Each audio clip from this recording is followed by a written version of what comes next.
ke satu isu nasional yang saat ini sedang ramai dibicarakan, isu sampah.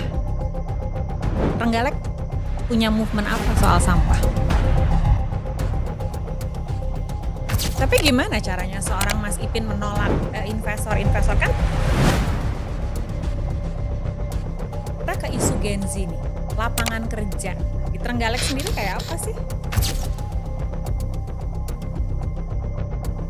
Sebagai berangkat dari wakil bupati, kemudian sekarang jadi bupati, ada nggak sih merasa program yang gagal atau belum terwujud? Sampah itu jadi biaya, jadi nggak bernilai ketika nggak dipilah. Dan mendisiplinkan orang seluruh Trenggalek secepat itu nggak gampang.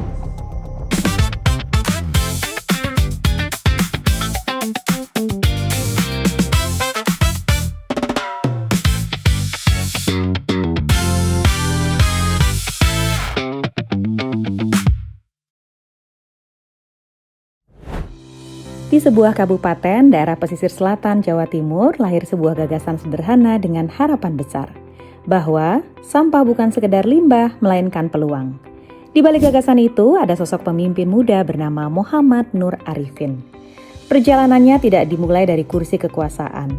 Ia memilih terjun ke dunia politik dengan keyakinan bahwa perubahan tidak cukup hanya dibicarakan, tapi harus diwujudkan.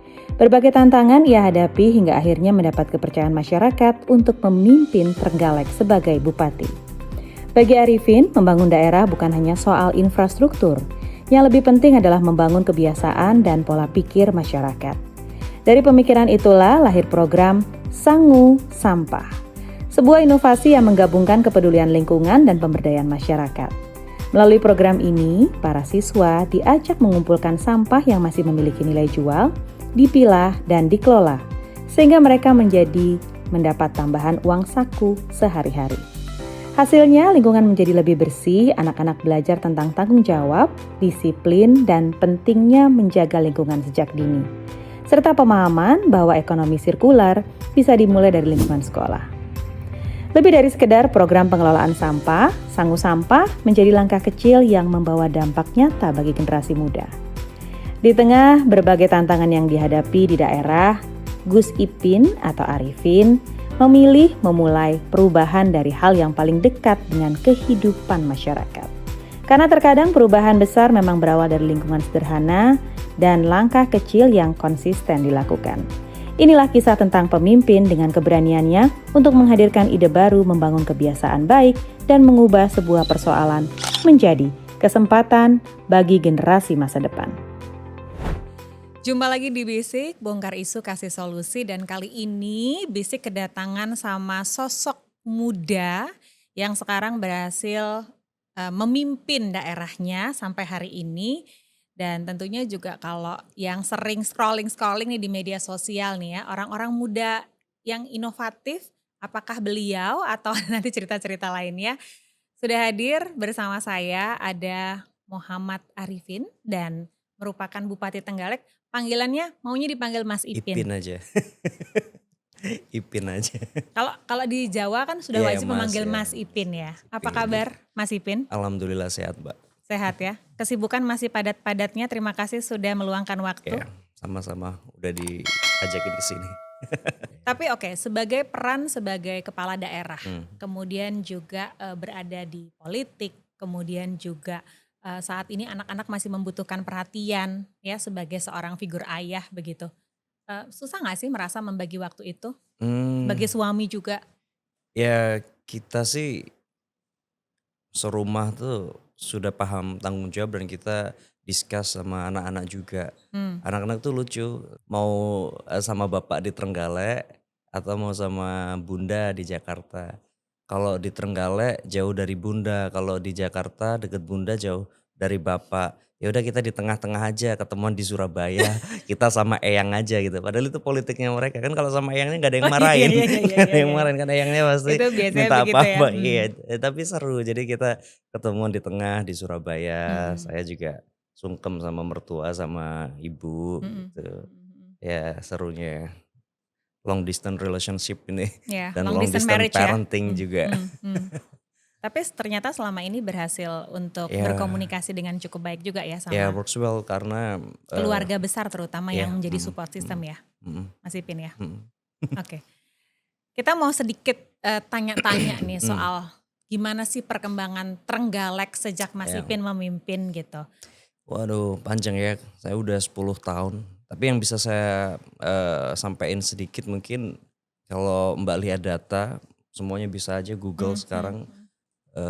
Secara APBD, secara keuangan daerah, Trenggalek itu 3 daerah dengan kapasitas fiskal paling rendah se-Jawa Timur.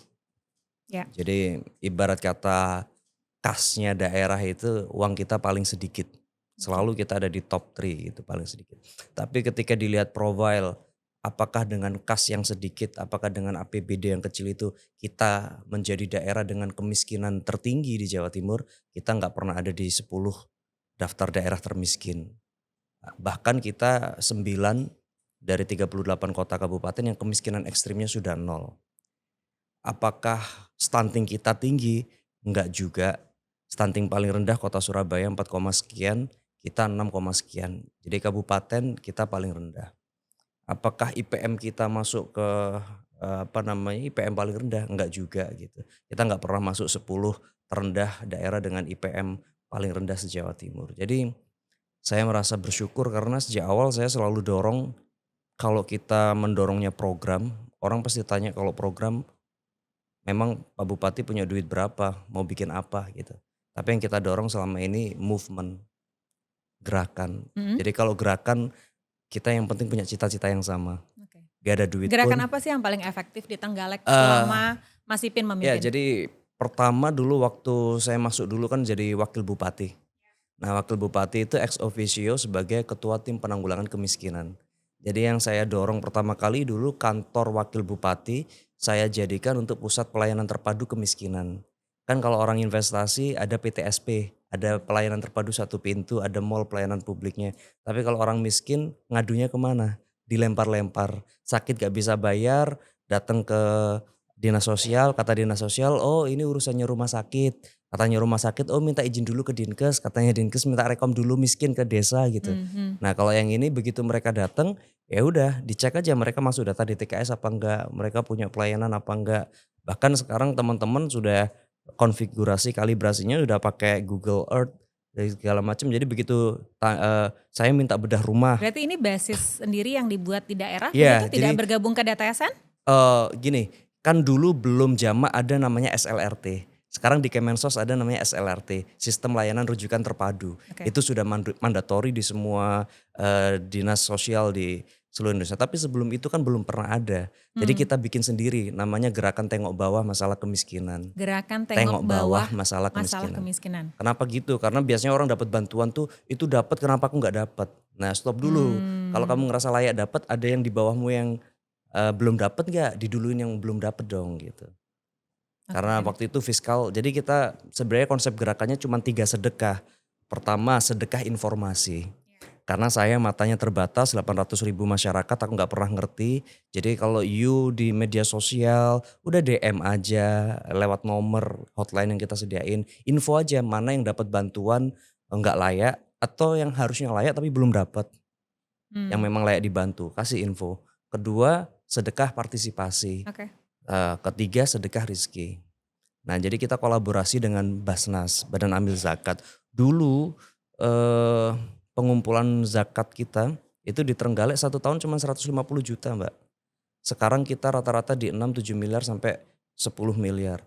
Itu yang kita gunakan sebelum, kalau mereka nggak dapat BPJS dari PBIN atau di PBID, maka kita bayarin BPJS-nya pakai dana zakat itu. Bedah rumahnya dan segala macam. Jadi itu pertama movement yang paling awal. Nah sekarang movement kita bergeser ke, kita punya cita-cita ada nggak ya ekonomi yang lebih regeneratif, yang nggak ngerusak lingkungan. Itu yang sekarang Oke, ini yang dibilang program-program unggulan challenge, daerah ya? Iya, movement. Saya mau ke satu isu nasional yang saat ini sedang ramai dibicarakan, isu sampah. Yes. Trenggalek punya movement apa soal sampah? Kita mungkin nggak semua daerah mengukur baseline emisi karbonnya. Aku berangkatnya dari emisi karbon dulu Mbak. Jadi gini, aku ngelihat masalah sampah, sampah itu selalu dilihat sebagai pusat pelayanan, sebagai institusi yang selalu mengeluarkan biaya. Sedangkan di daerah-daerah dengan kapasitas fiskal yang rendah itu pasti tidak jadi prioritas penganggaran. Karena kalau di Trenggalek aja itu di media sosial orang ngeluh jalan jelek itu masih Masih banyak. banyak ya. Orang benerin jalan aja nggak bener mau bikin program yang lain-lain. Itu sesimpel itu masyarakat. Tapi itu kan berkaitan sama berarti infrastruktur, tata ruang gitu. Terus dijawab apa oleh Mas Ipin? Nah jadi sekarang movement yang kita dorong adalah gimana kita ngelihat sampah jangan sebagai biaya tapi sebagai rezeki. Nah gini, saya sangat terinspirasi ketika ada berita, oh ada seorang pengepul sampah sebulan bisa dapat sekian juta. Hmm. Ternyata saya punya pemahaman, punya ilham bahwa sampah itu jadi biaya, jadi nggak bernilai ketika nggak dipilah. Udah itu aja. Oke. Nah ketika dipilah sebenarnya kan, karena saya dulu pengusaha, aku dulu bikin peralatan dapur basicnya dari aluminium. Aku juga keingetan, dulu kan aku juga hunting sampah. Aku nyari aluminium bekas, plat mobil, mesin apa Ya, segala ya. macem. Nah sehingga sekarang gerakannya, movementnya adalah siapa ya yang harus kita disiplinkan untuk milah sampah. Nah idealnya itu yang milah adalah rumah tangga. Tetapi apakah gampang untuk sosialisasi secepat itu dan mendisiplinkan orang seluruh Trenggalek secepat itu? Nggak gampang. Tapi ada satu aktor yang kalau aktor ini berteriak, orang serumah itu akan goncang. Siapa itu? Anak, Mbak. Kalau anak udah minta sesuatu ke orang tua itu pasti berusaha untuk Gimana nurutin. caranya? Nah anak-anak itu di mana tempatnya? Di sekolah. Makanya program movementnya akhirnya kita namain Sangu Sampah. Sangu Sangu sampah. Sampah. Sangu itu apa? Sangu itu kan bekal gitu ya. Iya, sangu itu bekal. Jadi dibekalin. Iya, kalau Bu minta sangu itu Iya. biasanya minta uang Cuma minta saku. uang. Nah, daripada kamu bawa ngasih anakmu uang saku berupa duit, kamu bawanya sampah aja. Yang punya value. Jadi kita kategorikan jadi 8 sampah yang punya value. Mulai electronic waste sampai plastik, kardus. Ditukarkan kemudian Nah, menjadi ditukarkan jadi dapat koin. Jadi koin dulu, kita refer ke koin. Kenapa kok langsung kita refer ke koin dulu, Mbak? Koin semacam koin digital. Karena kita begitu sampah masuk kan nggak langsung jadi duit. Saya kan harus punya proses collecting, kita Ya, sortir lagi, kita press dulu, baru kita bawa ke pusat-pusat pengolahan, baru kita tahu ada uangnya. Nah sehingga bisa mencairkan uangnya, kita minta waktu 3 bulan. Jadi koin-koin itu nanti yang 3 bulan bisa dicairkan. Bisa dicairkan uang atau ditabung. Nah banyak juga sekolahan yang, oh nanti kita tabung aja untuk Dharma Wisata, untuk apa. Nah itu Oh, jadi sekarang dikembalikan uangnya nanti ke sekolah iya itu. ke sekolah. Jadi akunnya Jadi gini. tidak ke individu. Kalau yang SMA itu akun digitalnya masing-masing nama. Karena anak SMA sudah punya rasa tanggung jawab untuk bisa compete. Nah kalau yang anak-anak SD biasanya mereka butuhnya kolektif. Karena mereka pengen jalan-jalan studi tour. Biar gak membebani. Kan ini pungutan-pungutan sekolah berusaha kita minimkan. Biasanya ada event katakanlah menyambut 17 Agustus. Mau karnaval, mereka mau beli kostum, bikin kostum atau apa. Ya daripada kita mintain lagi wali murid dari duit-duit hasil collecting sampah itu. Nah jadi sampah-sampah yang bernilai, yang anorganik Ya. itu kita bikin program Sangu Sampah. Ya. Yang organiknya itu Bu Novita dengan tim penggerak PKK dengan wanita tani bikin gerakan Wanita Sarinah, itu sampah jadi berkah. Nah itu yang ngelola sampah-sampah organik termasuk limbah-limbah MBG. Itu yang kemudian digunakan kelompok wanita tani untuk menanam sayur. Nanti sayurnya dikirim lagi ke pasar, Oke. ke dapur-dapur MBG yang membutuhkan gitu. Jadi biar ekonomi di sekitarnya jalan. Nah yang bener-bener residu nggak bisa diolah itu kemudian kita bawa ke TPA. Nah TPA pun sekarang kita coba untuk merubah, kan kita sudah kontrol landfill bukan open dumping. Kita sanitary landfillnya udah kontrol jadi ditimbun. Nah gas metannya beberapa sudah ada yang jadi listrik, ada yang kita alirkan ke rumah warga. Wow. Nah sekarang kita lagi mau tingkatkan untuk itu bisa jadi facility RDF. Nah cuman memang tantangannya saya itu orangnya idealis, jadi kadang progresnya nggak gampang. Idealis saya apa? Saya nggak mau ada investor yang masuk kalau mereka menetapkan namanya tipping fee. Ya. Meskipun tipping fee itu sudah jadi hal yang lumrah di lain-lain daerah. Tapi bayangkan Mbak, kemarin kita bikin kajian tipping fee yang layak untuk sampah di Trenggalek itu nilainya berkisar antara 200.000 sampai 600.000 per ton. Per ton. Dan itu nggak sedikit dikalikan Sampah dengan sampah per sampah hari kita berapa ton? 350 ton. Mbak bisa kaliin 350 ton kali 200.000 kali kemudian 25 hari, 25 hari kemudian kali 12 kali untuk 1 tahun. Nggak cukup ya? Saya harus APBD nggak cukup nih. satu APBD nggak cukup, kedua kewajiban masyarakat untuk bayar retribusi mau saya palakin masyarakat berapa lagi gitu. Toh padahal kalau mengelola RDF itu RDF-nya kan lo jual kan ke pabrik semen ke apa kan juga dapat duit. Nah tapi kan pengusaha kadang kan ada yang menolak resiko, apalagi kalau berhadapannya sama pemerintah kan pengennya aduh pakai duit pemerintah aja, kalau bisa kan kita ambil untung dari pemerintah. Tapi gimana caranya seorang Mas Ipin menolak investor-investor, kan sekarang lagi musim menarik investor begitu ya untuk hitung-hitungan itu. Ya saya akhirnya negonya gini, ya kamu lihat sampah sebagai mining lah, sebagai tambang. Aku nggak bakal kenain kamu free of charge untuk katakanlah sewa lahan. Ini lahan siap kita kerjasamakan. Oke. Ya kita bisa bernego terkait dengan nanti pembagian porsi bagi hasil. Terus mungkin kalau saya pun diberi tugas saya mungkin collecting sampahnya. Jadi kamu nggak perlu ada biaya operasional untuk membawa sampah masuk ke facility. Tugasmu cuman gimana dari facility itu kamu olah sampahnya, ada penghasilan, udah nutup operasional, kamu dapat untungnya dibagi berdua antara kamu swasta sama kita Pemda, dan swastanya ini bridgingnya kita beri penugasannya ke BUMD sehingga kalaupun ada duit masuknya nggak ke ansih pure pengusaha murni tapi BUMD juga yang otomatis nanti BUMD juga dapat lagi masuknya berupa dividen yang bisa diambil di APBD. Nah itu cukup ini ya sebenarnya cukup terpikirkan ya secara strategi masalah sampah ini. Ya jadi dari hulu ke hilirnya itu tadi organiknya Bu Novi dengan kelompok wanita tani, yang anorganiknya lewat movement Sangu Sampah. Nah kemudian dan sudah berjalan yang penting sampai ya saat Sangu ini. Sampahnya sudah berjalan ya. Terus kemudian yang RDF ini on proses, kita lagi nego-nego. Ada beberapa kemarin yang masuk lepas lagi.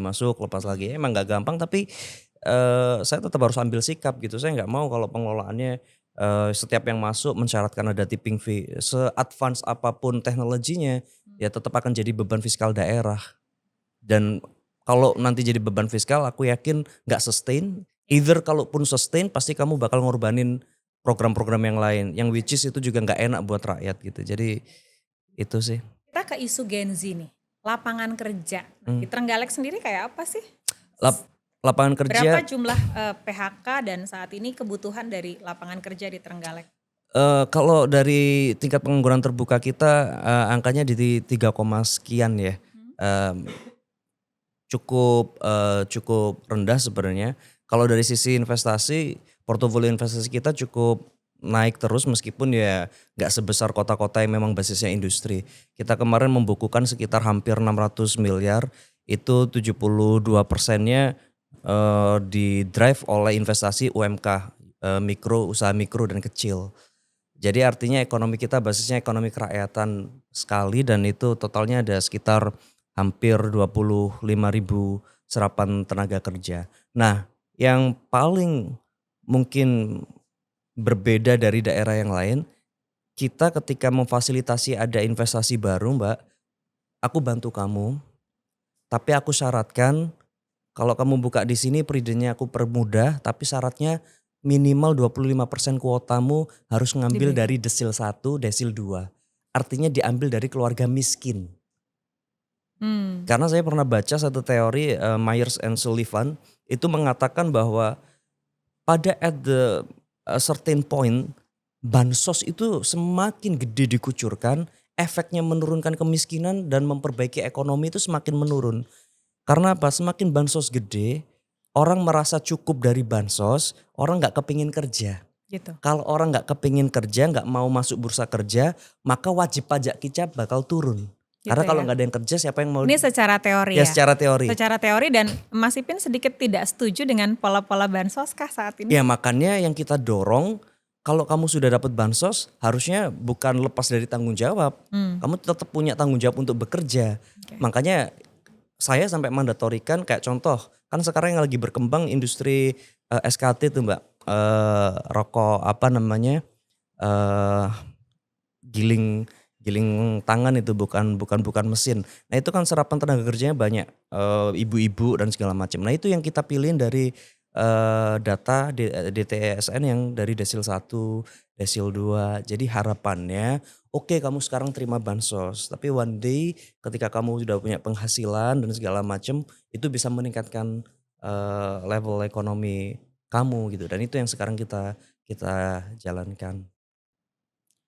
Sebagai, berangkat dari wakil bupati kemudian sekarang jadi bupati, ada nggak sih merasa program yang gagal atau belum terwujud seorang Muhammad Nor Arifin? Eee, kita create revenue dari pariwisata ya, bukan gagal ya, tapi aku ngerasa, "Ih ini harusnya masih bisa dimaksimalin," gitu. Bayangin Gemes sendiri iya gitu ya bahasanya. dari kunjungan 1,2 juta orang setahun di Trenggalek, itu spending of money-nya ya cukup, tapi spend of time-nya ya enggak, karena mereka rata-rata cuman ya one day visit aja gitu. One day visit aja nggak nginep, nggak apa gitu, karena mungkin mostly itu dari wisatawan regional, lokal aja. Nah itu yang pengen kita rubah Itu makanya yang masih berat gitu iya ya? makanya tahun ini sampai tahun depan kita memproses pembiayaan, untuk kita taruh di, sentra-sentra pariwisata. Sehingga harapannya nanti ada juga atraksi di malam hari.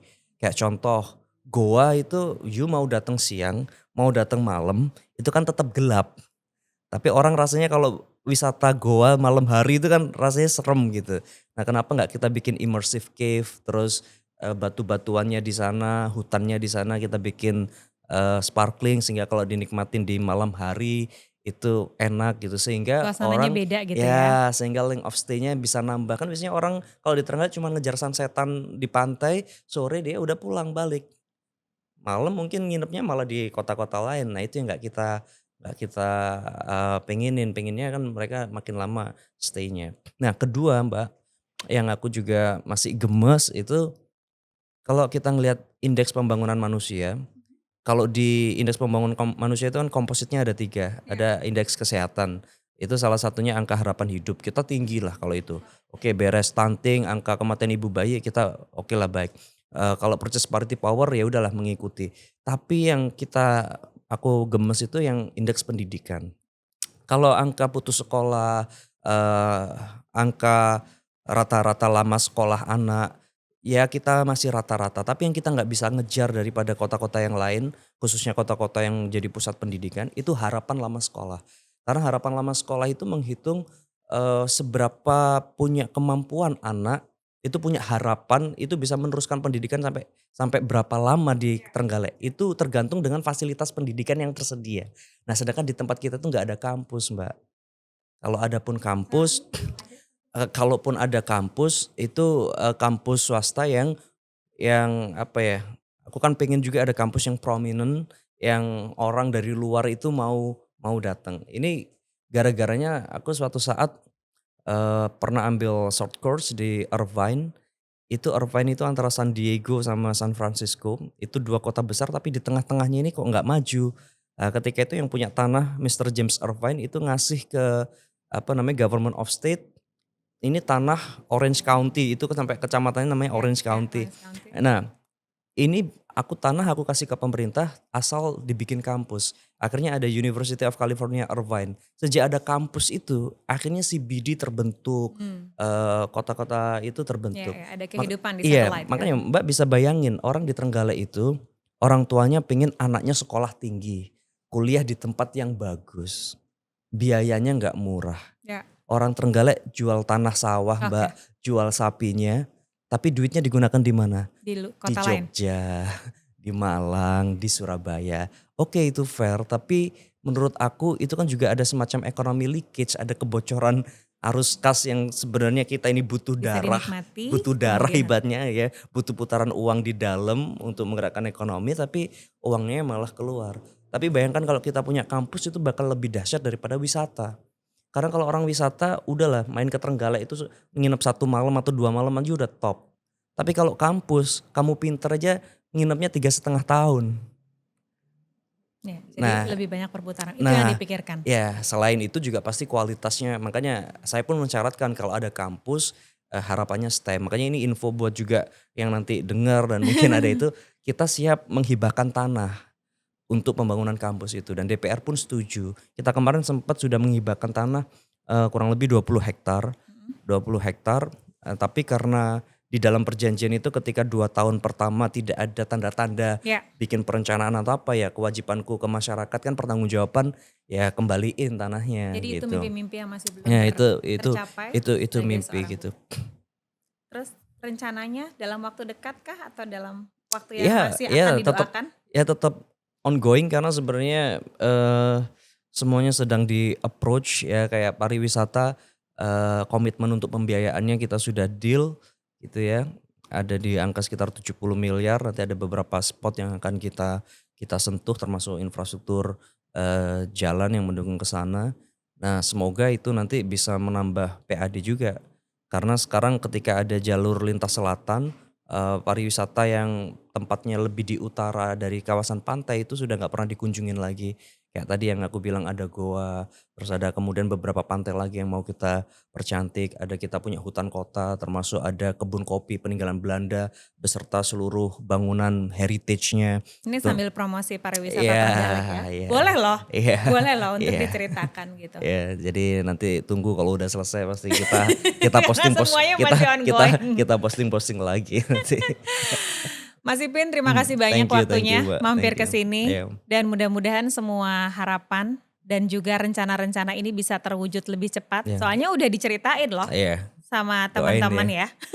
Jadi Doain dan butuh investor kayaknya nih, jadi jadi silakan. jadi kontrak politik terus sekaligus business matching ini. Salam buat keluarga dan Iya, juga thank salam you, Mbak. buat masyarakat di Trenggalek, sukses terus. Amin. Dan jangan lupa mampir terus di Bisik. Demikian tadi cerita dari seorang tokoh muda, Muhammad Nur Arifin atau Mas Ipin, tentang bagaimana ia menjalankan hari-harinya di Trenggalek sampai dengan saat ini. Saya Rizky Rustarto, sampai jumpa.